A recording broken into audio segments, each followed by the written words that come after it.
Assalamualaikum warahmatullahi wabarakatuh. Puji syukur hadirat Allah Ta'ala, Tuhan Yang Kuasa, berkat limpahan taufik hidayahnya, kita semua bisa hadir di sini dalam keadaan selamat, semoga tambah sehat. Kami juga tidak lupa menyampaikan terima kasih atas kehadiran Bapak Ibu, saudara sekalian yang jauh-jauh sudah berkenan rawuh atau hadir di sini, walaupun tempat mungkin apapun yang kurang memadai. Untuk itu, pada kesempatan ini saya mohon izin untuk mohon maaf sebetulnya kepada para hadirin yang tidak mungkin kami sebutkan namanya satu persatu. Yang ketiga, Bapak sekalian, saya sekedar ilustrasi sedikit bahwa pada saat kurang lebih 80 tahun yang lalu silam, kita kenal namanya Panglima TNI kita, yaitu Jenderal Besar Sudirman. Pada saat itu beliaunya memiliki gangguan jantung, namun dengan kondisi seperti itu ditandu, dipikul itu keliling daerah-daerah dikejar Belanda itu tetap bersemangat memimpin perang. Ini yang kalah pentingnya Bapak Ibu sekalian. Tapi kenapa kita hanya sakit kepala saja sering tidak bisa menerima kenyataan? Kakinya kaku, matanya kabur, lambungnya enggak enak, marah-marah, bahkan mungkin kaum muslimin muslimat tidak mau sholat jamaah, bahkan kadang meninggalkan sholat. Ini ukuran kita, iya ya, kok rendah ya, atau kok tipis iman kita ini. Padahal kalau Panglima dengan diancam senjata, ditandu keliling hutan, bukan jalan raya seperti ini, itu aja beliau terus bergerilya. Nah, apa makna di dalam pertemuan hari ini adalah, kalau kita sakit jangan jadikan hambatan untuk berbuat baik. Sebab kalau Bapak Ibu tidak sakit atau saya tidak sakit, aku yakin tidak akan lebih baik. Orang baik itu bukan orang suci. Orang suci itu tidak pernah noda. Tapi orang baik itu ibaratnya orang naik anak tangga. Anak tangga satu diinjak naik ke atas. Seseorang yang tujuh sakit, kalau itu tatkala ikhlas menerima, tetap ikhtiar, selalu berdoa dan tawakal, pasrah, berobat kemanapun insya Allah menuai sembuh, minimal ada kemajuan. Tidak mungkin sembuh datang tiba-tiba tanpa dijemput. Maka Bapak Ibu sekalian, dengan semangat perjuangannya Panglima Sudirman dan untuk mengisi kemerdekaan ini, marilah kita tetap semangat sampai akhir hayat. Jangan ngelokro, jangan celah pasar sakit sudahlah, saya tidak mau keluar rumah, tidak mau ini dan sebagainya. Jangan seperti itu Bapak sekalian. Orang semakin kuat orangnya, semakin besar ujiannya. Tidak mungkin anak SD diuji dengan soal perguruan tinggi. Tidak mungkin orang miskin diuji beli pesawat terbang. Terlalu jauh. Makanya Bapak Ibu sekalian, ukuran sakit pada diri kita masing-masing adalah itulah kebijaksanaan Allah yang luar biasa. Walaupun Bapak Ibu sekalian hanya lihat kulitnya saja, saya ini sudah amal, sudah sholat tahajud, sholat hajat, sholat duha, sholat sunnah, apapun segala sholat dilakukan, sujud syukur sudah. Tapi kalau hatinya ini tidak tulus dan tidak ikhlas menerima sebuah kenyataan, insya Allah ibadahnya itu kurang afdol. Sama dengan memberi makan orang tua pakai tangan kiri, bukan tangan kanan. Kalau Allah berkehendak sudah sakit ini, tidak ada apa-apanya.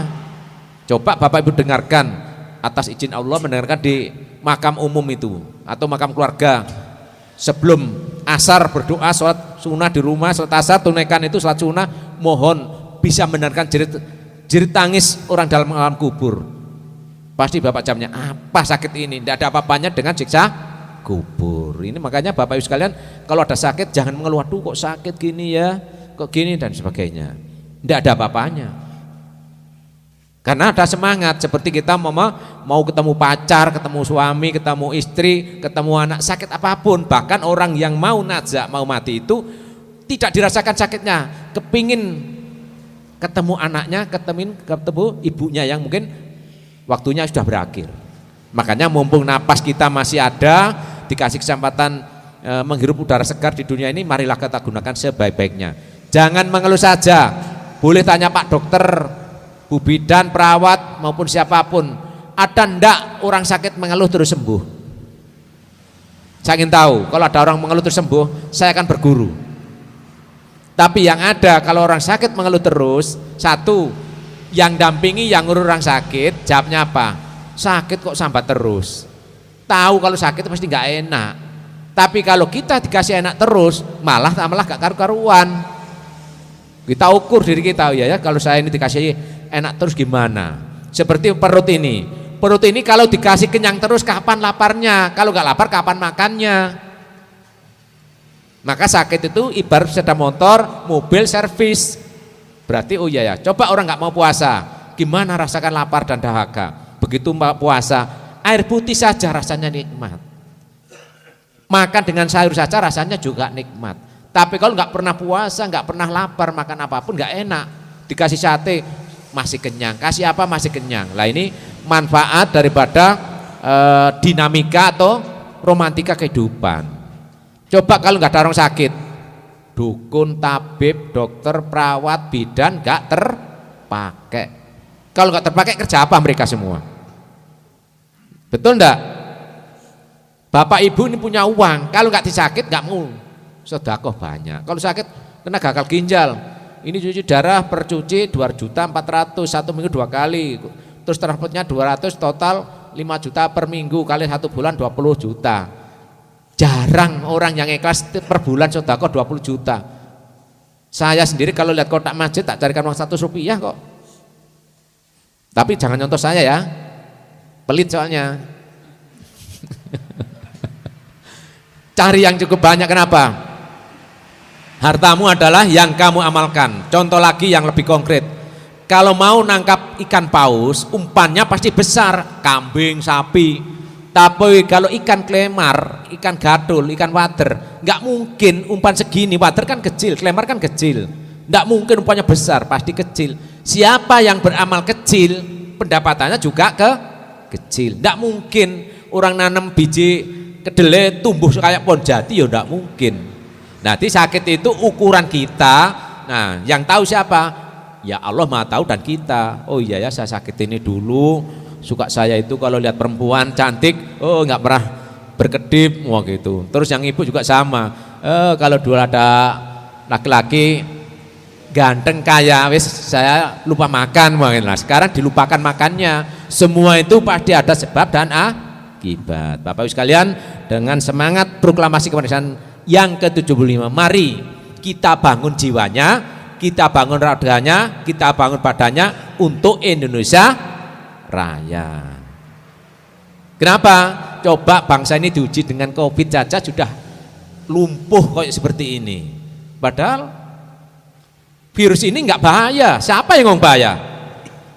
Saya tidak pernah dengar orang sakit COVID mati mendadak. Tidak ada. Pasti ada proses waktu. Tapi kalau sakit jantung, setelah makan dia duduk meninggal mendadak. Setelah olahraga, tenis, badminton, begitu ngambil bola di bawah langsung dia mati. Kok nggak takut itu? Loh, COVID itu tidak bahaya. Siapa ngomong bahaya? Listrik lebih bahaya lagi juga. Siapa mau megang tegangan tinggi, boleh dicek ada enggak yang kebal setrum di sini. Ini itu contoh, jangan berlebihan menanggapi COVID. Kita waspadai saja. Kenapa? Kalau kita terlalu takut, tidak mau salaman dengan orang, nggak mau ketemu orang, terus tiba-tiba kita didatangi tamu terhormat, berjubah putih-putih 2 orang dari selatan ngadap ke utara. Siapa itu? Malaikat mengingatkan kita kalau sudah 7 hari itu sering ketemu. Iya, kamu waktunya sana, tiketnya sudah dekat. Nah ini makanya mumpung kita masih hidup, ya marilah kita berkomunikasi dengan baik. Kita waspadai jangan berlebihan. Kenapa? Yang bersifat berlebihan adalah kurang baik. Itulah makanya sekalian kami ingatkan, mari waspada saja, tapi jangan terlalu protektif terhadap diri kita. Kenapa? Semua sudah ada ketentuannya.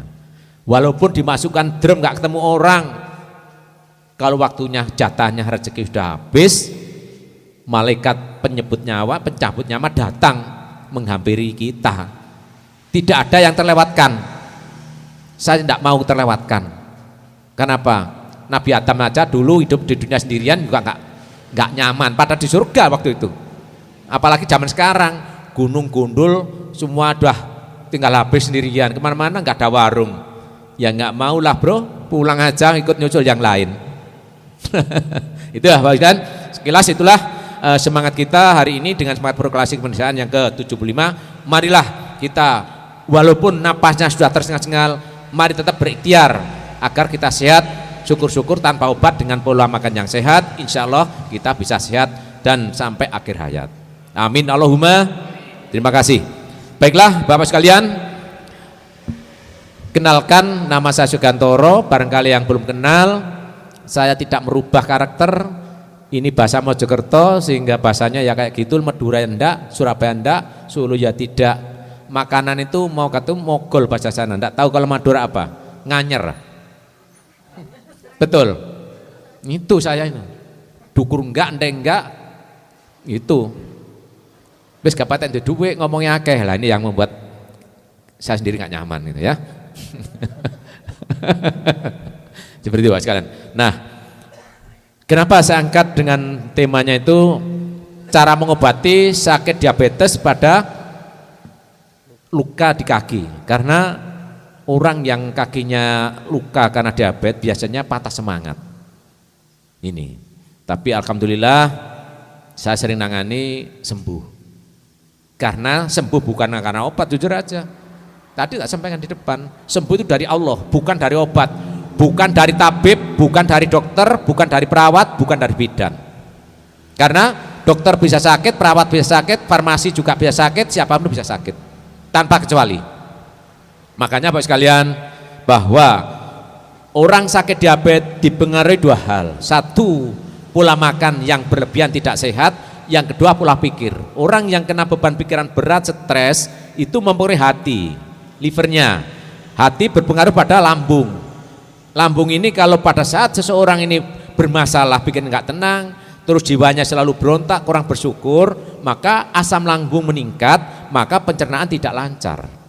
Pada saat tidak lancar, ibaratnya saringannya kopi, ada lubang-lubangnya.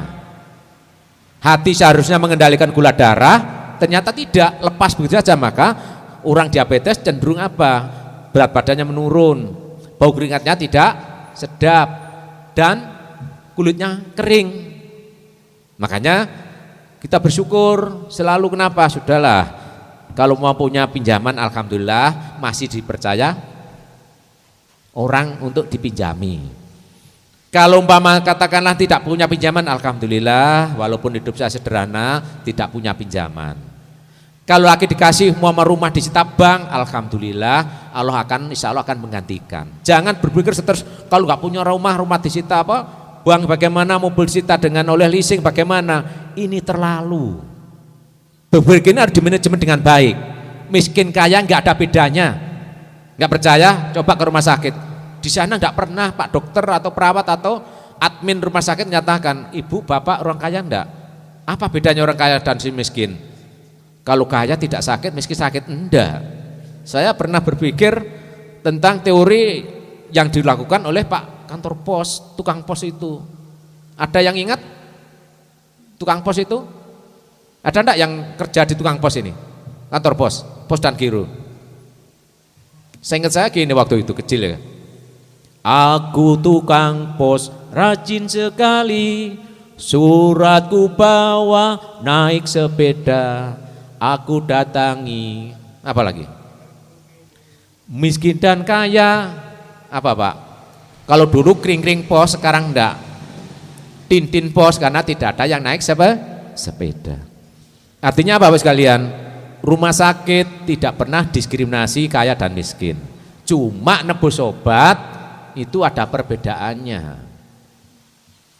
Nah, harus punya uang. Kalau obat gratis semua orang abaikan. Kenapa? Contoh sekarang orang sakit dengan adanya BPJS, orang sakit bebas biaya. Malah orang apa jawabnya? Malah sakit gitu nanti masuk BPJS. Kenapa? Kerja keras. Enak sederhana saja masuk PRKS, masuk data dapat BLT, sekolah tahun negara, sakit tahun negara, semua tahun negara. Masa enak itu. Maka kalau masyarakat seperti ini pola negara gak akan maju. Nah, kembali pada persoalan pikiran kita bagaimana kalau situasi kayak apapun, pada saat kondisi kita itu emosi, jangan minum es, minum air hangat. Kalau nggak boleh pakai gula, baik itu gula apapun mereknya, jangan diminum. Bapak Ibu tinggal pilih saja. Kalau kita mengurangi nasi, boleh tambah gula. Kalau ingin makan nasi, jangan minum gula. Karena nasi dan gula itu sama-sama mengandung gula. Bedanya kalau nasi itu, kalau di sistem peragian dikasih ragi, nasi itu bisa mengeluarkan namanya C6H11O6, gula buah-buahan atau alkohol. Gula itu bisa jadi alkohol dan sebaliknya alkohol juga bisa jadi gula. Makanya kalau jangan sampai makannya banyak terus minum gula. Pada usia tertentu orang itu kebutuhan gula cuma sedikit.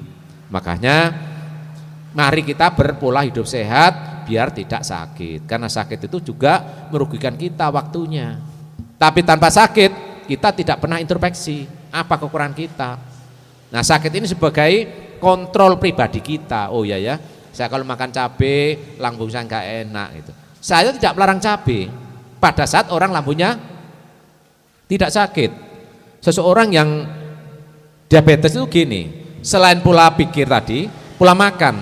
Kalau ini umpamanya tak ibaratkan ukuran air yang manis, kalau sudah penuh seperti ini, dikasih 1 sendok tumpah enggak ini? Saya mau gulanya sedikit, iya tapi di tubuh kita sudah tinggi. Sudah tinggi jangan tambah lagi. Walaupun ditambah setengah sendok pun tumpah. Lah tumpahnya gula itu bisa ke mata, bisa ke saraf, bisa ke yang lain. Bagi kaum laki-laki bisa hipoten, burungnya tidak bisa berkicau, isinya emosi, cemburu pada istri, dianggap isinya selingkuh, padahal yang enggak, maaf, cemburu yang enggak mampu kita. Istri enggak ikut apa-apa dimarahi. Egois kaum pria. Ini makanya kita introspeksi, oh ya kalau gitu apa yang perlu kita rubah? Pola pikir dan pola hidup. Ini pentingnya. Namun kalau gula itu sampai di 600, karena gula itu orang diabetes ada 2. Ada yang basah, ada yang kering.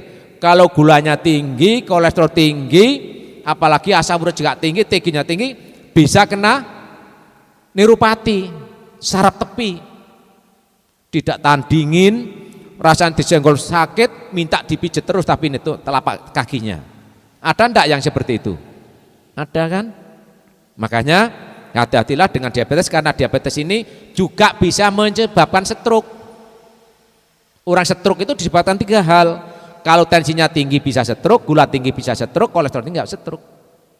Bedanya kalau kolesterol tinggi itu apa, tensi apa? Nah, nanti kita bahas pada periode berikutnya. Tapi sekarang ini bagaimana cara menangani, mengobati orang sakit diabetes yang ada luka khususnya di kaki dan di bagian lain, tapi tidak mungkin saya menyebutkan satu persatu. Tapi dengan kaki itu, karena kaki itu berbahaya kalau enggak diamputasi. Bagaimana caranya? Nah, ini nanti kita jelaskan. Saya butuh seseorang yang untuk praktek, atau orang yang kakinya enggak pernah dicuci itu loh. Ada enggak sini? Kakinya yang enggak pernah sandalan, enggak pernah dicuci, nanti dinaikkan di meja tak cucinya itu. Ya, tolong saya siapkan air di botol itu ya. 1. Ya, kami jelaskan, barangkali mungkin Bapak Ibu tidak sakit itu, tapi keluarganya, tetangganya, saudara kita dan lainnya bisa disampaikan biar ilmu kita bermanfaat. Jangan sampai nunggu, wow saya tidak sakit diabetes, kok kenapa harus diajak ngomong diabetes? Syukur-syukur tidak sakit.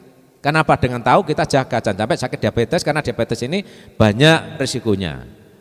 Salah satu juga saraf telinga nggak mendengar bisa karena diabetes, mata kabur karena diabetes, banyak hal pokoknya. Kaum laki-laki ya tadi saya sampaikan, ini sangat bahaya. Kenapa? Kalau seorang diabetes karena lambungnya juga bermasalah, kalau minum obat penguat kimiawi atau dalam energi yang belum tentu higienis, itu orang itu malah bisa barangnya tidak berdiri sama sekali, permanen malan. Ini bahaya, maka jangan minta barang yang terlalu permanen, terlalu instan, tapi tidak ada memperhitungkan tentang kelangsungan hidup berikutnya. Ini perlu diwaspadai Bapak sekalian. Jangan sampai punya istri atau punya suami, suaminya loyo terus diberikan obat kuat yang belum teruji tentang kemanfaatnya dan risikonya. Karena apa? Kalau bisa ada rekomendasi dari dokter, oh ini yang cocok ini. Kenapa? Diabetes ini adalah sangat rentan dengan gangguan yang lain. Ada enggak air di gelas saja enggak apa-apa, sudahlah air apa gitu. Jangan tunda hanya cari air susah. Kalau enggak ada diambilkan di kamar mandi enggak apa-apa, wong itu contoh saja. Jangan terlalu besar, kecil aja, jangan mubadir. Di gelas boleh, ya di gelas cukup untuk hanya bentuk mencuci. Satu gelas saja.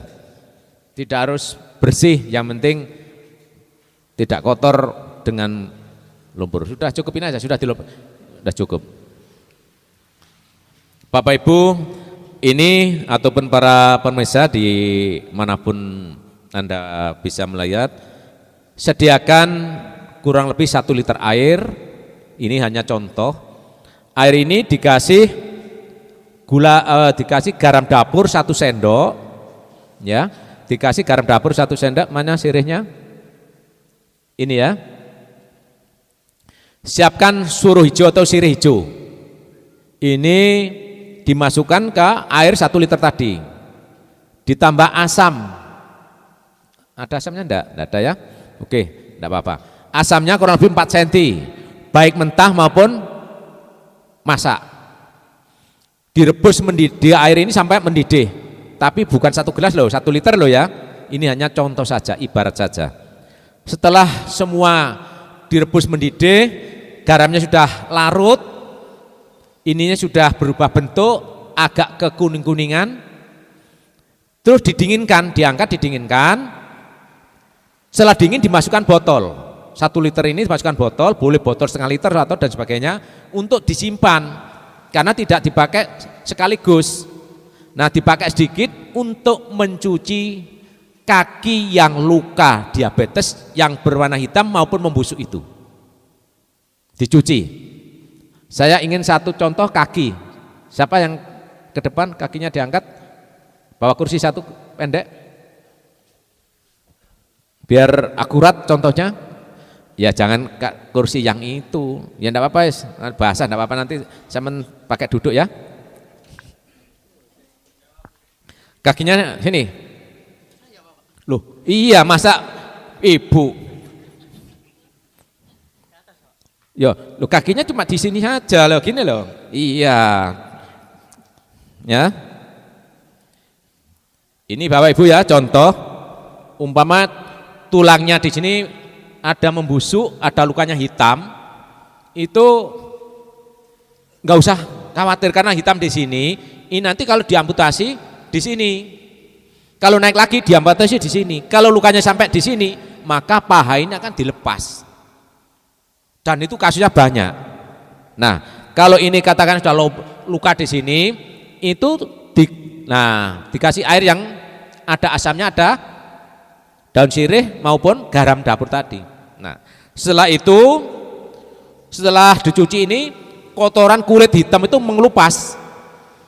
Keluar darah berwarna kehitam-hitaman, dibiarkan, kasih air lagi. Kalau sudah darahnya mengucur, lah ini terus kasih ini sampai keluar darah merah. Pada saat keluar darah merah dibiarkan, terus dia berhenti karena ada vitamin E yang bisa membuka darah itu. Nah ini terus dilapis dengan tisu apa, tepel-tepel gitu, baru diolesi yang namanya Probitu ini.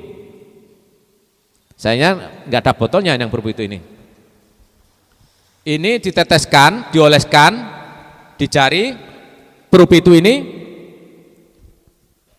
tidak boleh pakai kapas. Kenapa nggak boleh pakai kapas? Kapas itu menyerap, kan itu serat, ya. Tangannya dicuci, suci hama, disabun atau pakai apa? Jangan pakai bahan kimia. Dibersihkan aja. Nah, diteteskan gini.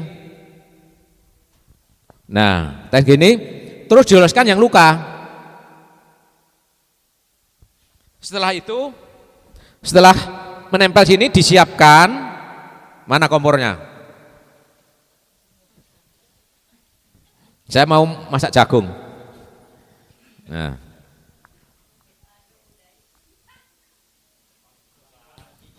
kakinya kita bakar, nanti kan kalau masak boleh dimakan untuk bancaan 17 Agustus.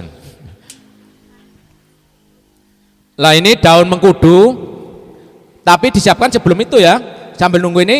Nah, ini daunnya dibakar di atas gini. Apa tujuannya? Tujuannya agar lentur.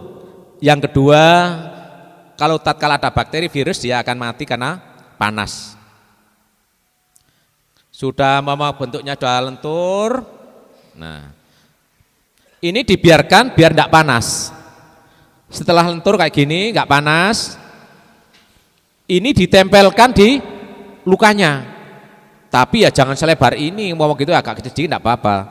Bagaimana kalau lebar? Ya boleh ditekuk nanti ya. Ditempelkan gini, terus ini diikat dengan perban kain kasa yang itu. Tujuannya apa tutup? Biar tidak ada lalat bakteri lain yang masuk. Dan mengkudu itu punya zat yang bisa membantu percepatan penyembuhan luka. Ditutup gini, nah boleh tidur. Sore mau tidur lagi, dilakukan yang sama. Insya Allah dalam waktu 3 bulan, walaupun tulang belulangnya kelihatan, akan pulih seperti sedia kala. Seperti itu. Tapi selain itu, boleh itu ya, kembali ya. Kembalikan.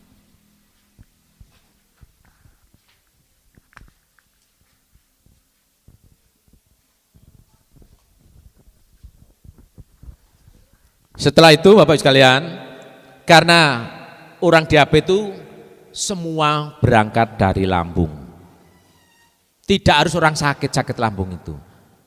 Putus pacaran hari ini, itu enggak mau makan, lambungnya rasanya atos, enggak enak, enggak mau makan, enggak ada selera.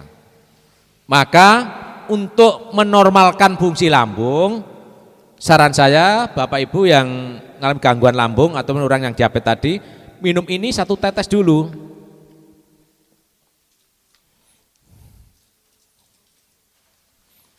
Airnya setengah gelas gini.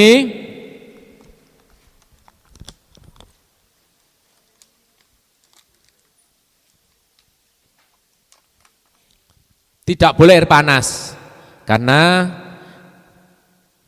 produk herbal itu kalau dipanaskan di atas 90 derajat, zat-zatnya itu khasiatnya bisa menurun. Makanya air dingin hangat boleh.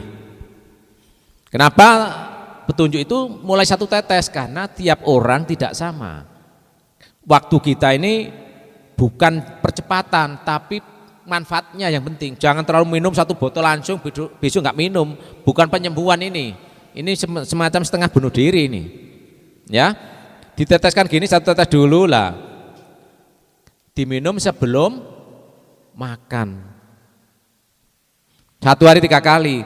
Tapi bagaimana pada saat siang hari 1 flu pilek, greges, tidak perlu nunggu nanti siang, langsung teteskan di mulut tanpa air. Saya nggak mau makan, anak nggak makan, teteskan langsung di mulut. Insya Allah waktu 2 jam pileknya sudah mereda. Lambung yang nggak enak, terlalu banyak makan tape, makan nangka, makan apa, mules-mules, tetes ini insya Allah hilang. Hilangnya bukan karena ini, tapi Allah memberikan manfaat pada jamu ini. Tidak hanya cukup doa saja. Umpama saya contoh ini Bapak sekalian.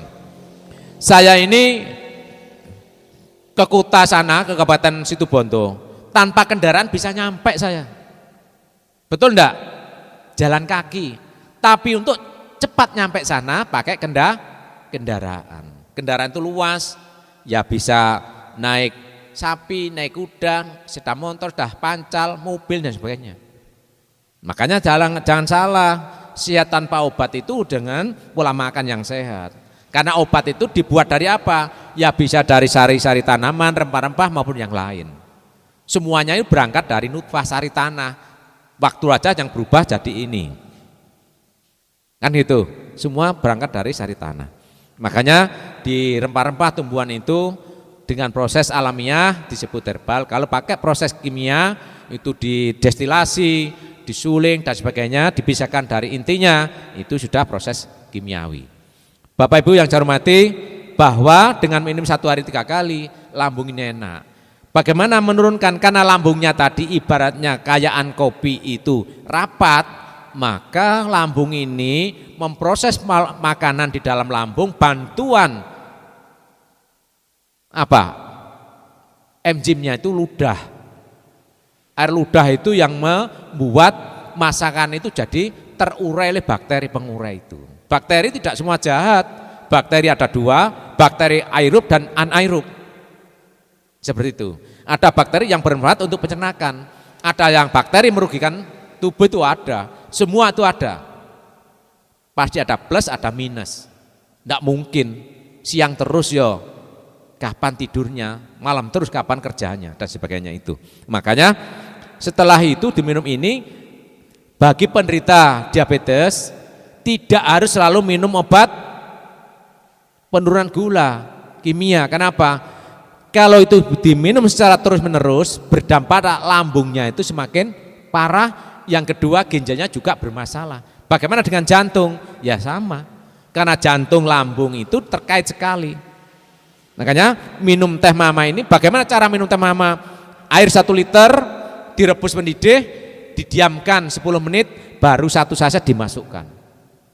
Diminum sesudah makan. Insya Allah yang gulanya tinggi secara bertahap menurun. Ini manfaat terhadap diabetes. Padahal manfaat teh mama cukup banyak. Tapi topik bahasan hari ini adalah bagaimana mengobati luka pada kaki bagi penderita diabetes. Diabetes itu adalah orang yang memiliki gula tinggi. Berapa gula tinggi? Gula normal itu Bapak Ibu kalau nguji, kalau mau cek 2 jam saya sudah makan itu yang akurat. Puasa itu acak itu hanya bandingan saja. Kenapa harus 2 jam saya sudah makan? Lambung yang bagus, gula itu setelah 2 jam itu kalau sudah 2 jam di tubuh normal, itu normal. Kadang itu orang mau setelah makan tinggi, setelah dalam 2 jam stabil. Kalau puasa berapa? Rendah. Berapa yang bagus? Kalau pada saat orang puasa itu kosong perutnya antara 80 sampai 90. Kalau 70 bagaimana? Lemas orang itu.